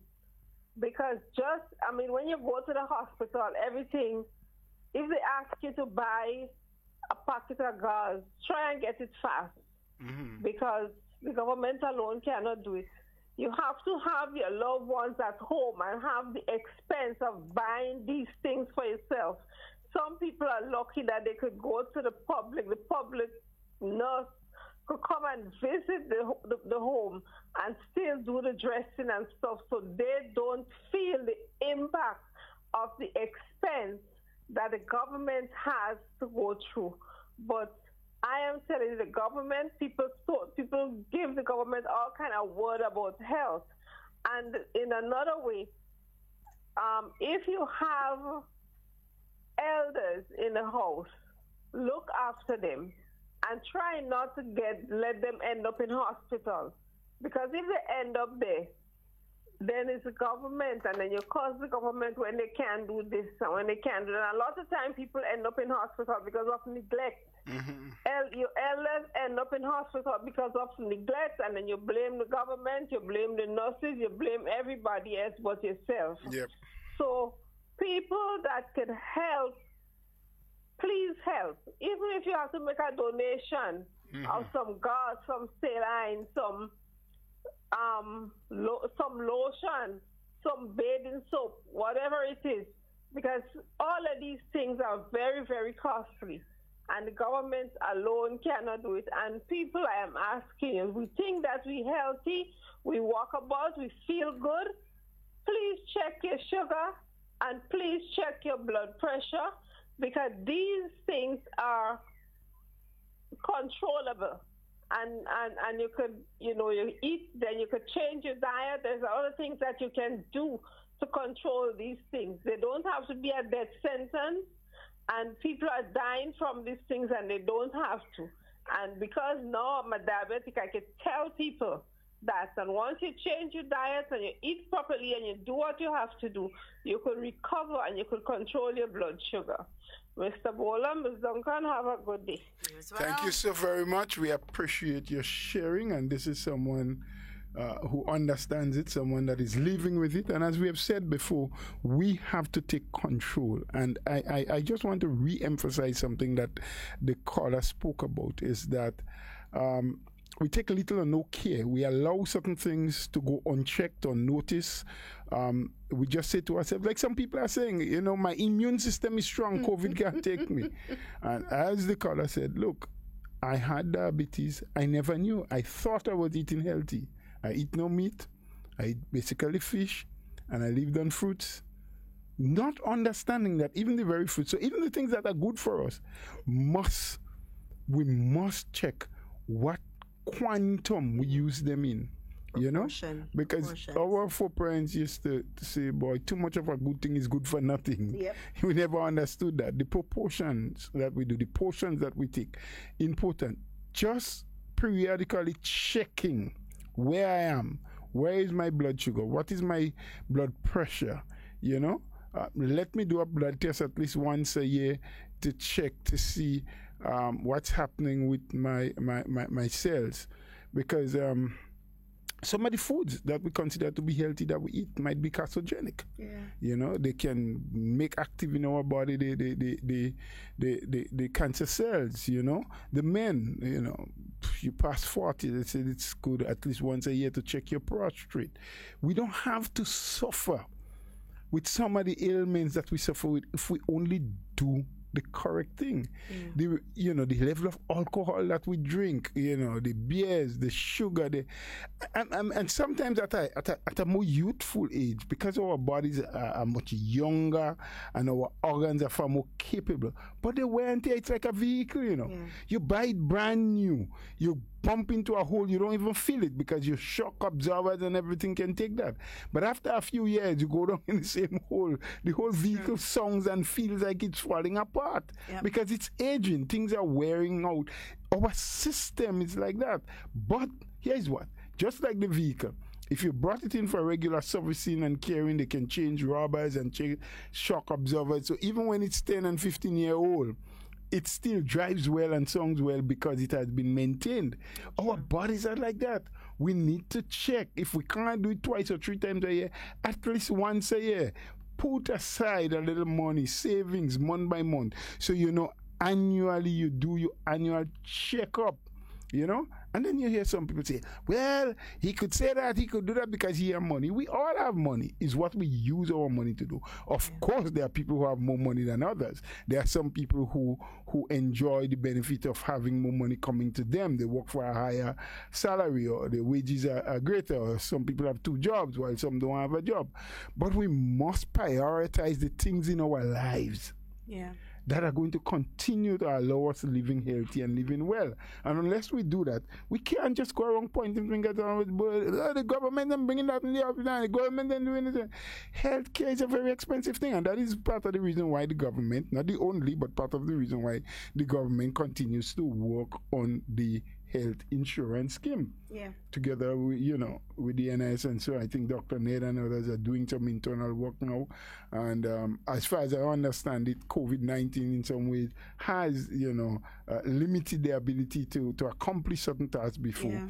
But it is not forgotten. It is not over, because it is necessary if we are to enjoy quality health, that we find a good source of income to buy the things. But the best way for us is to practice what is called preventative health. Yeah. Make sure that we don't get to the stage where we have to be hospitalized. So all they talk about, oh, we need a bigger hospital, we need more beds, okay, you're preparing for sick people. Okay. The better thing is to prevent people from getting sick, and we can all do that by looking at our weight, by testing our blood pressure and our blood sugar as regularly as we can, by eating proper, by not overeating, because that's another thing. Some of us, we may be eating some of the nutritious and proper food, but we're eating too much of it. Yeah. So it affects our system still, because granted that some people think they're not eating sugar, raw sugar. They're not eating that. They're not putting sugar in their tea. Not recognizing that so many other things that we eat contain sugar. Yes. So you eat a little tart today, or as a snack, you eat a biscuit later on this afternoon with some tea. Well, yes, I didn't put sugar in the tea, but the biscuit here is what contains a certain amount of sugar. Yeah. But also what we eat. You eat a big bowl of rice. We eat 6 dumplings in the soup. These things are easily converted. These are what they call simple starches. Easily converted into glucose. So while you're not directly eating sugar, you say, but how I could get diabetes and I don't drink sugar, I don't use sugar at all. We eat so many things during the day Yeah. And sometimes in the night. We eat 5 grain and ripe bananas for the day. Yeah? Oh boy. They say that pineapple is healthy, but get a nice big pineapple. And you're down on that. Yeah? And not recognizing that these very things, while we ain't taking sugar by the spoonful or spoonfuls, are going to push us. Somebody say on live, or Mr. Bread. Mr. Bread, well, you remember I said earlier that I smelled that bread by Popsy Saturday night when it was there, but I didn't eat any, boy. And you know, there was a time when I passed by Popsy, boy, and I take it out of the oven. It's warm, it's smelling. I'll just take a little one, the burger size. I'll slice it while it's warm and paste a little butter in it. Jeez, you me. That was, But you know what? I recognize that you're getting into an advanced age and you have to. Some of the things that, you know, are tasty on the tongue. Our four parents say, what's sweet in good mouth. That's so. I am not continuing. I only say what's sweet in good mouth. So we have to be careful. I mean, I'm saying all of that, and sometimes it sounds as though we just here giving jokes. And also, it's about living a healthy, youthful lifestyle. What we eat when we're young, so that when we get older, we don't have to say, boy, I think it's time for me to cut back on that bread, you know, because I'm getting older. But the damage has already been done, because it doesn't, you don't just get old and get sick, you know. It's a progressive thing. Like the vehicle, the wearing and tearing as the years go by. Yeah. So we have to be conscious enough to know, listen, I'm wearing and tearing. I need to use now the things that will repair the wear and tear. But we didn't even want to get to the repair stage. We want to just continue to build on what we have. Well, yes. And that's why we must take the vaccine to build our immune system against the COVID-19. Against the COVID-19. Because that is what is there to help us at this time. You know, and I just want to say that for whatever it's worth. Because people continue to make the argument, oh, well, you take it and you could still get the virus. Oh, I hear this person take it and they're still sick with their heart. And that one's the COVID vaccine, the vaccine will not cure you from any sickness. That is not its purpose. So if you have pneumonia, you will continue to have pneumonia until you take treatment for pneumonia. Exactly. If your knees are hurting you, your knees will continue to hurt you even though you take 5 vaccine shots for COVID until you do what you have to do for your knee. What the COVID vaccine will do is help build your immune system, strengthen that. So if you should at all catch COVID, you will be in a position to fight it. Like a friend, like one of the callers earlier on who say, the enemy are waiting on you to go back and get bullets when you run out on the warfield to start the fight again. You know? They will run over you and they will crush you. Right? So, the ammunition you need for COVID is the vaccine. You think COVID waiting until you get it to come to you? And listen, it comes to you anytime. It's even more scary. I think it was over the weekend, Saturday or something. They got 3 Brazilians came in on a speedboat. They caught them on the south of the island. And we're speaking about Brazil. Brazil, where there is this so many different strains in Brazil. Brazil, where this COVID-19 has run rampant and wreaked havoc over the and still reaping havoc. It's not over yet. You have Brazil. You have St. Vincent. You have Trinidad. And you have people coming. They're saying that they're seeing people all from Colombia. People are just coming in and they don't want to go through the legal channels where they will be tested. And all these people are trying to run away from the realities of the country. You know? And that's what we're saying all the time to Grenadans. The police are doing their best, but they cannot man every little bay and inlet. The other day I heard a woman call on the radio and she was down on the Coast Guard about how this Vinci and reaching Grenada and the Coast Guard people are doing their work. Now tell me something. The men who work, I say that on the Coast Guard, are they supposed to sit out there and see and have St. Vincent on a spyglass so as a boat leaves? There are so many other things they have to do. They're just not enough to man every area. That's why we as the people have to become much more vigilant. Listen, these people are not just appearing from anywhere, you know. In terms of in most cases, these are things that are properly arranged with. They have contacts with people inside of the country. They know where they're going. They know where they're going to live. They know who's going to pick them up, where they will pick them. So it's our own people who instead, and half the times, these are the people who are anti-vaxxers. They don't care a thing. or they may be vaccinated for themselves because they want to feel protected and they don't care about anybody else. So they don't encourage you, but they encourage people. They bring them, they keep them to live in the premises. They have not been tested. You don't know what their status are. So all it takes is one individual, one, O-N-E. One. Yep. One, numero uno, to come in, be positive, and before you know it, Grenada is rampant and dirty. Yeah. So that's why when we encourage people, especially our young people, who are more excited about going out there into the actions and whatever little opportunity they get to free themselves. Because we understand you're energetic, you're young, and you feel you have... What makes you think your antibodies is strong enough? You say your immune system is strong. The only thing to confirm that to you is if you get vaccinated. And even when we're not advising you to take unnecessary chances, but if you do, and you are vaccinated, your chances of survival and not getting seriously ill and probably dying is better. And it's funny that we sit here and we talk about, we want things to go back to normal, we want our economy to do better, we want this and we want that. We have almost 11,000 we have about 11,000 applications in, right? Okay. This is 11,000 people coming into Grenada to enjoy whatever festivities that we have. We would hope that all of them are vaccinated, but we cannot be certain that all of them coming are not carrying the virus. We can't be certain of that. Nope. Because COVID is so unpredictable. They could pick up the virus right before boarding the plane to come to Grenada. They spend it 2 days in quarantine and then, boom, during cricket, they release. They release. There is hope that due to the fact that a person is vaccinated, it means that their transmissibility rate would be lower.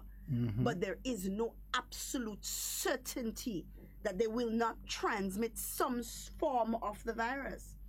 Now, you're transmitting, even if you are transmitting a weaker strain of the virus in a heavily unvaccinated environment. Mm-hmm. That is the danger. That is the danger. That is the danger. If you had more people vaccinated and a vaccinated person contracting the virus releases, passes it on, but it goes into another vaccinated individual, it means that it continues to get weaker and weaker. Its effectiveness gets less and less until eventually it dies out. But coming from a vaccinated person to an unvaccinated, it builds up. And that is how you start seeing new strains. Because it feeds from us. And so it mutates. And you see new strains which become stronger. And so you end up with greater problems. So, I mean, maybe to me and to you who have understood this thing, continue to think that it's a simple way of understanding it. But maybe it's not that simple for a lot of people. And so we continue to plead and we continue to beg. And there are a lot of people who say, well, I'm tired of hearing about asking people to go and vaccinate. But I'm not doing it because I'm worried too much about me. I am vaccinated with both doses. But I'm worried about our country. I'm worried about even the people who are not prepared to take the vaccine. And then you have people ask the question, well, what about if you have underlying effects on your health? We have said, and the ministry have said, and Dr. Sean, and then the Minister of Health and everybody had said, if you believe that you have some underlying issue, or you know that you have some sort of underlying issue, check with your medical practitioner. Go to your doctor or go to your head nurse and say, look, this is my situation. This is what I am troubled with as a health issue. What is my status? What should I do? What can I do? Am I able to take the vaccine or not? They will tell you. Not what I say, not what somebody put on Facebook. Go to a medical practitioner. And once they give you the okay, then it's okay.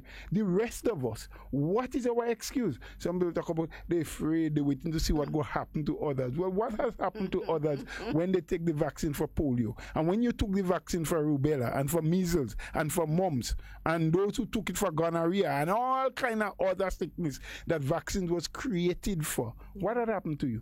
How many of you turned monkeys? How many of you turned zombies? only for COVID-19 vaccine you're going to turn a zombie? And tell me who before took a COVID-19 vaccine and turned a zombie. I mean, please, like I say, I know we are not all at the same level and we're not all at the same place. It is harder for some people to accept than for others.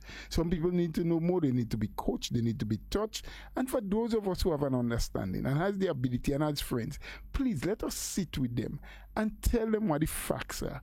Let's stop playing with the minds of people. Let's stop using this issue of COVID-19 and a vaccine for COVID-19 to play games with the minds of people, to seek political power and preference by telling people all kind of things that we know are not factual because they believe in us and we can get their support. We do all kind of things. Stop telling people that the government want to kill them and want to get. So governments all around the world, how many hundreds of millions of people take vaccine already? Who will they govern?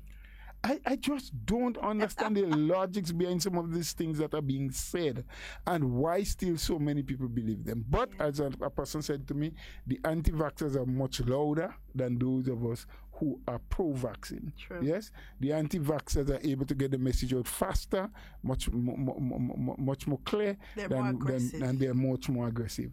So those of us who understand this thing and knows this thing, let us get as aggressive as them to encourage people. We can't force people. There's no law that say that they have to, but we can encourage by telling them the facts, by letting them know the benefits for them and for the country as a whole.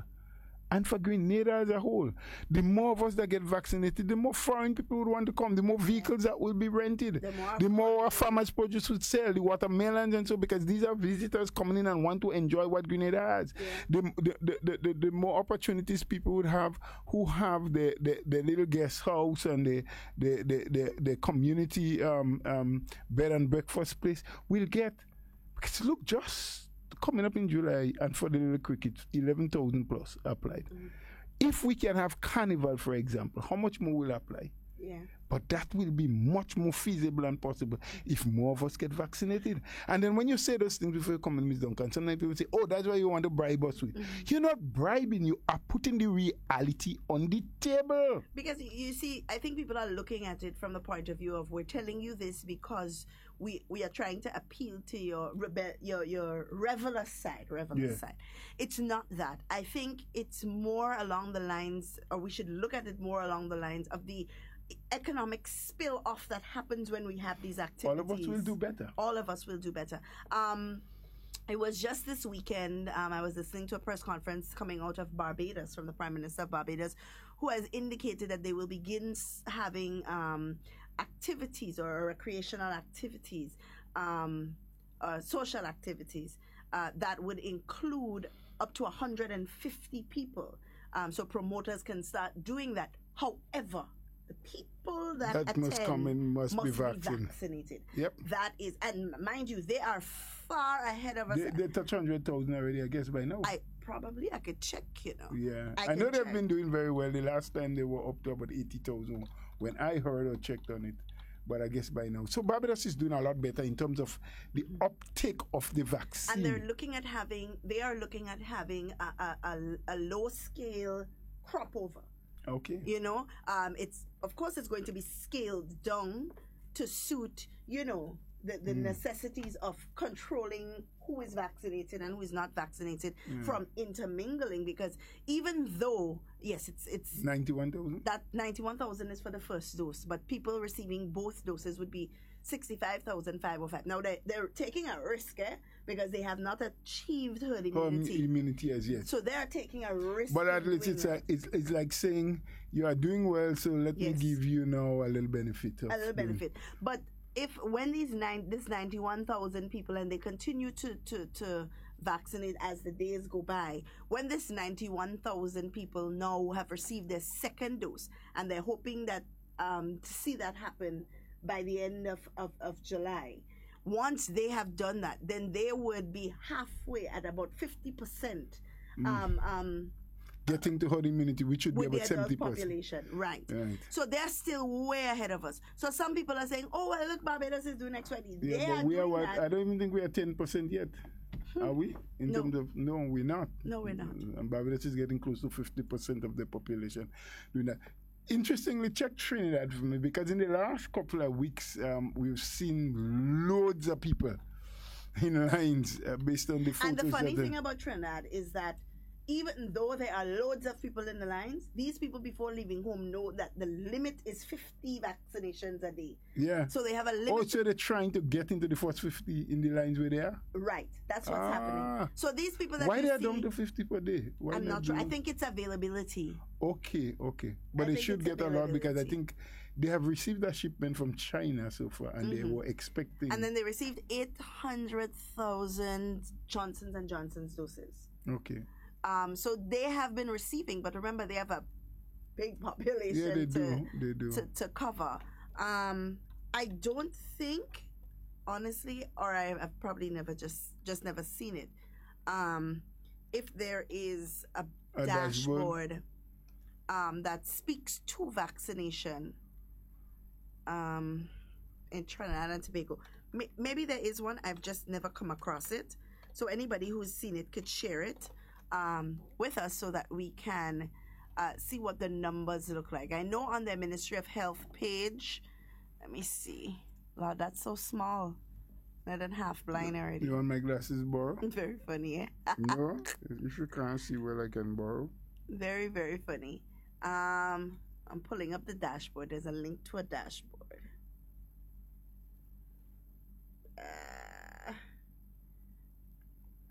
Second. Yeah, some numbers are coming up on the screen there. Yeah. I don't know what's going on this morning with the right, so that's for testing first cases. Dose Vaccinated. That's first it right dose 176,849. Second dose 39,100. So they are making some waves in the last couple of days, but you know what is really responsible for that massive outpouring of people coming for the vaccine in Trinidad now? Yes. Because they're seeing deaths of 12 and 15 on a daily basis. Yeah. But, I mean, would that have to be the case in Grenada for us to start taking up our vaccine much more? I really hope not. I really pray not, you know. I really hope not. I really hope that we would allow good sense to prevail, and our people will recognize that right around us what is happening, one. But secondly, that our borders are so porous, and all it takes is one person coming out of Trinidad that is positive, St. Vincent. And we do have, as I mentioned last week, because of the problems that we are having with airline, with space to ship the fish out of Grenada, and we have so many of our people dependent on fishing for their livelihood, especially what we call the long liners, the people who go out for a couple of days and fish the tunas and so. These fishermen with the boats, which are much larger, are now going down to St. Vincent and to Trinidad to sell the fish. Yeah. To purchasers in those places. We don't know what the interactions are, because it's a kind of haphazard arrangement where the fishermen are making their arrangements with contacts among themselves. It's not a government-to-government intervention. And so I'd planned to, and I have not done that yet, have a word or whisper a word to the Minister of Fisheries so that he or she can, well, it's a she, take a deeper look into it and see how some kind of safer, I'm not saying stop, because that's livelihood. Yeah. Also, arrangements in the meantime, while the Minister for Civil Aviation and others in government continue to work with the ELIF committee to make sure that we do something to work along with Georgia Foggins, who is the agent for Amerijet, that is the aircraft that normally takes cargo from Grenada. It comes not as regular as it should, and when it does, can't take as much load as it should. So there's that problem. There's so we need one to comment on the live that I want to read because it's kind of lengthy and people have, you know, so do it because we're running it out says of time. The majority of the of Grenadians will find the government no good if they have to spend on their own health. They want everything free, and the healthcare is so expensive. They are the ones who run down the healthcare system. Everything comes at a cost. Well, thank you for that. And, you know, we abruptly have to end. I'm sorry about that with very short closing remark. But thank you for all those who have listened, those who have shared, those who have called. We'll continue along those lines, these kind of conversations, because they're important, they're necessary. But I do hope that every one of you will continue to enjoy the best of Monday and the rest of the week. Be safe and be secure, but be responsible with the things that you do, the things that you plan to do. and the things that you see. They're all important. Absolutely, guys. We've come to the end of our program for today. And as we say here every day, in whatever you do and whatever you say, be safe, be secure, be responsible. We always want to be talking with you, but we do not ever want to be talking about you. So please enjoy the remainder of your day and get vaxxed, because it's our best shot. Have a wonderful day, guys.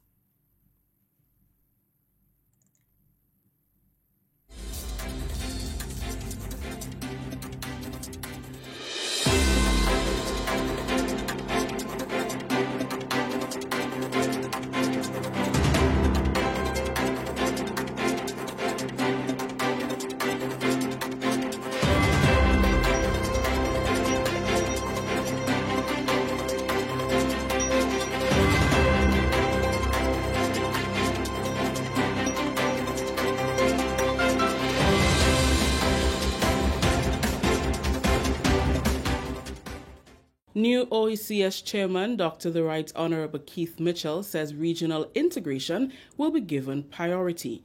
We'll have details to this story and more in the National Report.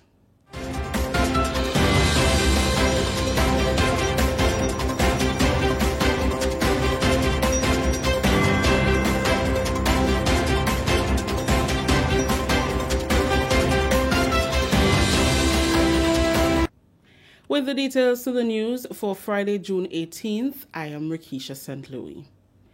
New chairman of the Organization of the Eastern Caribbean States, OECS, Dr. the Right Honorable Keith Mitchell, says top priority will be given to the acceleration of regional integration for the year ahead.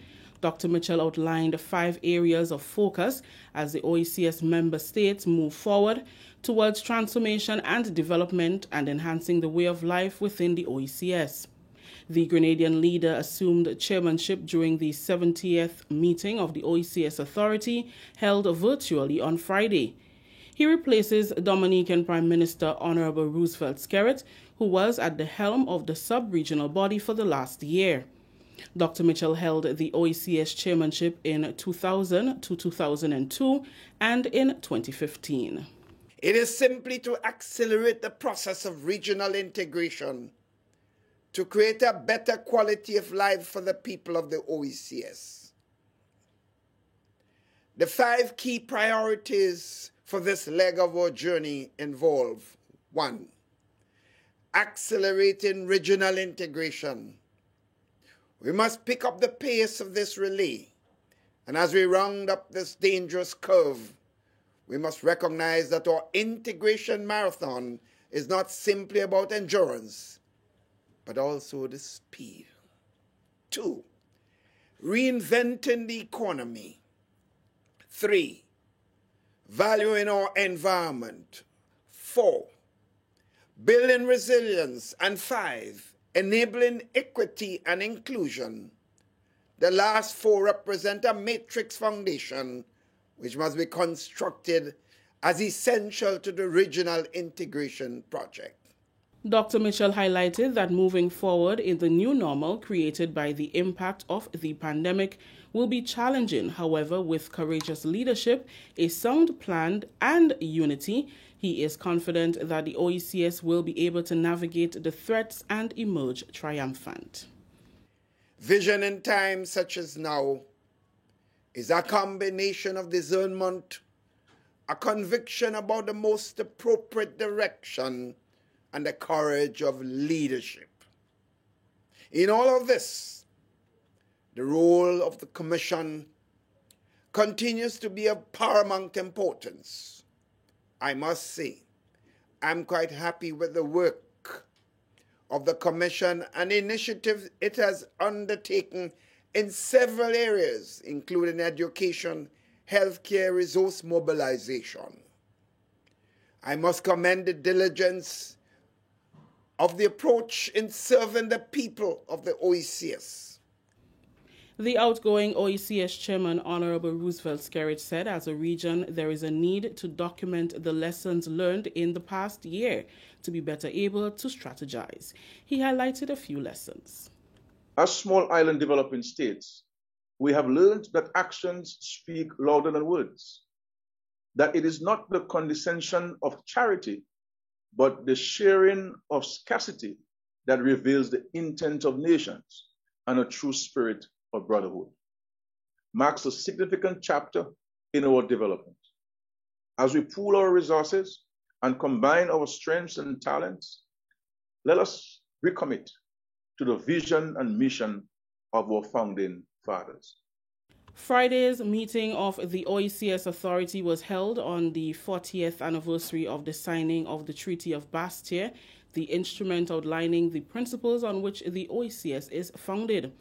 Onward with Integration for Progress and Sustainability is the theme under which the organization is observing this milestone.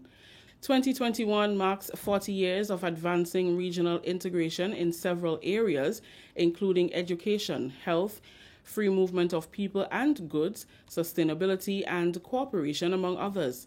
Director General of the OECS, Dr. Didacus Jules, said although there have been many successes over the past 40 years, the OECS still has a long way to go.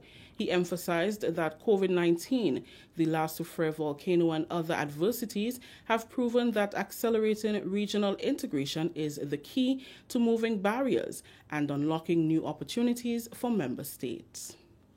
As devastating as the concurrent disasters, COVID plus economic paralysis plus volcanic eruptions have been, they also reinforce the awareness that the key to our resilience and our survivability through whatever nature or brutally insensitive world throws at us is the acceleration of the OECS regional integration ambition. The last 15 months has unquestionably demonstrated that stronger together is not a slogan, but a lived truth. As small island states, being closer together does make us stronger together. Addressing the 70th meeting of the OECS Authority, Dr. Jules said regional leaders now have the opportunity to engage to chart the course for the next 40 years following years of challenges. Our journey has been an arduous road with all of these challenges, but it has also been one of triumph over sometimes imponderable adversity. And 2020, the capstone year of this journey, has been one of unparalleled adversity. This special meeting of the authority is not simply a moment for celebration, but also an opportunity to engage the leadership and the people of our region in deep discussions on the path that must be taken in the next 40 years. In preparation for this process, the OECS Commission has been digesting the lessons of the pandemic and the concurrent disasters that have been visited on us so that we can be guided in the journey ahead. The authority has launched a calendar of events to mark the 40th anniversary celebration, including webinar series, youth assembly, development partners symposium, and staff awards. This is the National Report. We'll have more news after the break. The house was shaking. Then suddenly saw we hear bang, crack, and the roof had gone. Man, I was so scared, I nearly wet myself. Only those who have lived it can truly understand the devastating fury of a hurricane's wind. The house across the road just get up and roll over. Hurricane force wind. It's a hazard. Hazards. Take control.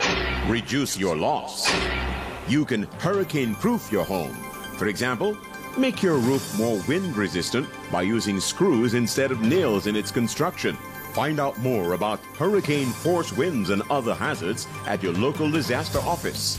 A message from the National Disaster Management Agency and SEDERA.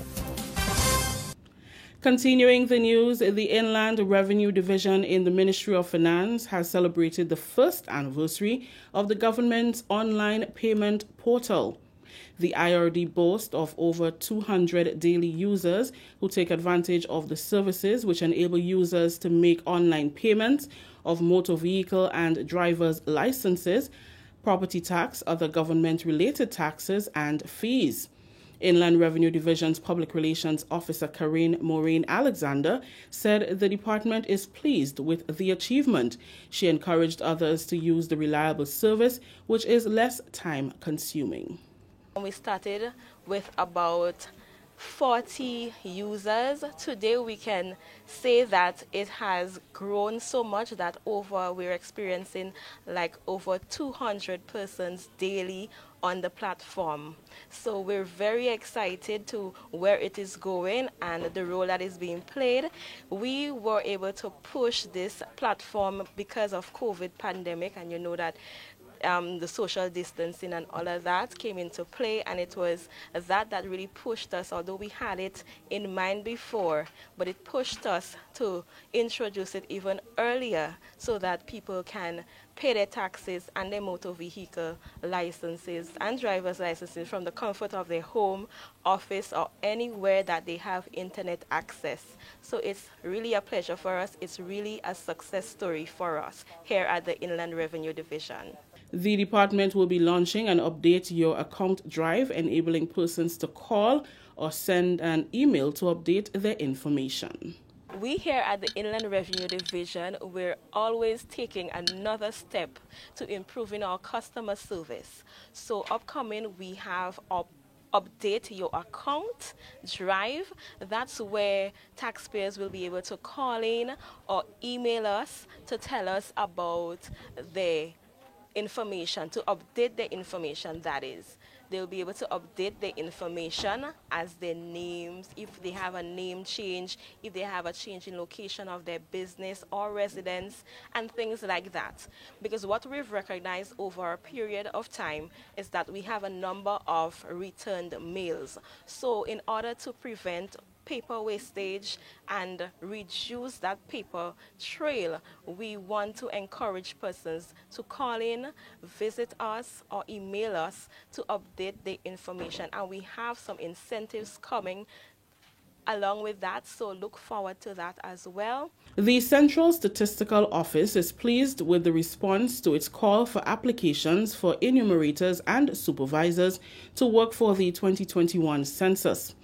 The Central Statistical Office is hoping to employ about 380 people overall to collect data across the country, including Carriacou and Petite Martinique, all of whom will be trained in the census interviewing process.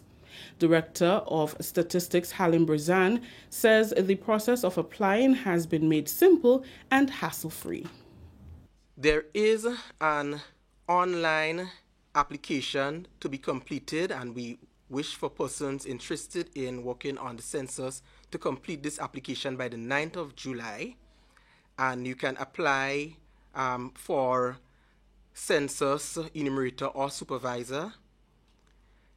And the application process is a simple process just by visiting our newly relaunched website.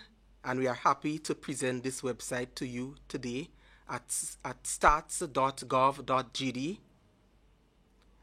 And please note that preference will be given to unemployed persons.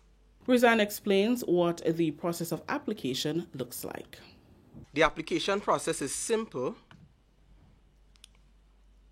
You just have to answer those questions in terms of parish, community, your name, your age, give us your contact information, and also other information as it relates to your qualifications and your experience. At the end, however, it is important to upload any supporting documents in terms of your CV and also proof of your qualifications. Deadline for applications is July 9th, 2021. That story just ended the national report for Friday, June 18th, recapping the top story. New OECS Chairman Dr. The Right Honorable Keith Mitchell says regional integration will be given priority. On behalf of the entire news and production team, I am Rikisha St. Louis saying thank you for joining us. Until next time.